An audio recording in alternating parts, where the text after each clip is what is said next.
顾主任，你找我有事儿？为什么黛西的入职登记表上只填了姓名、性别、婚否、出生年月？因为黛西一直归罗宾管理，所有的助理、实习律师都归你管，罗宾的除外。现在他不能除外了。对呀，他现在不能除外了，我现在就去找他。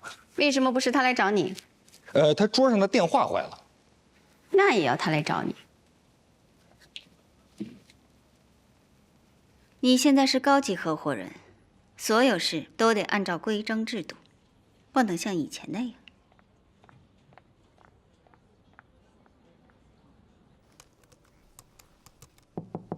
进。罗宾老师，什么事儿？那个何塞老师让您去一下他的办公室。知道了。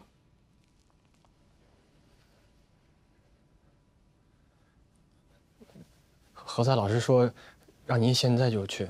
你告诉他我现在有事儿。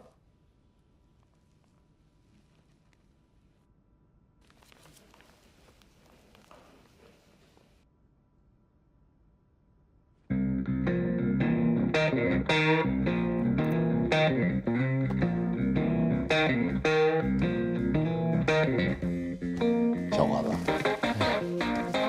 别耐心。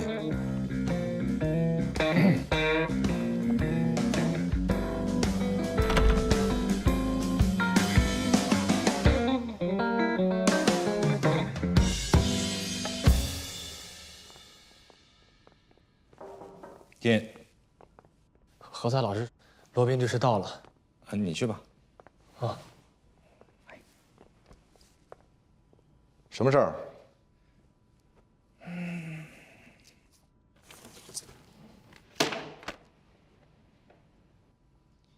有什么问题吗？你没发现他有什么问题吗？我没发现有什么问题。为什么他的几乎所有的个人简历都是空的？啊，他是哪所院校毕业的？他毕业之后他从事了哪些职业？学历呢？学位呢？父母呢？兄弟姐妹呢？各种社会关系呢？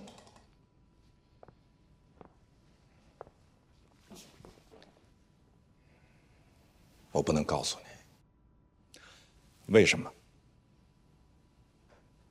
我怕负不起责任。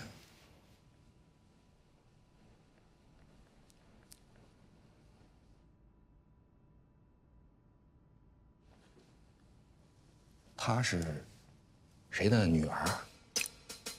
还是她是谁的女朋友？还是……我说了，我真的不能告诉你。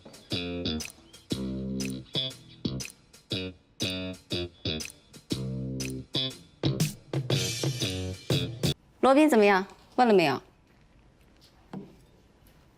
问了。黛西确实有背景，什么背景？应该还挺深的。罗宾说他不能泄露。胡扯！你去查，我还不信了。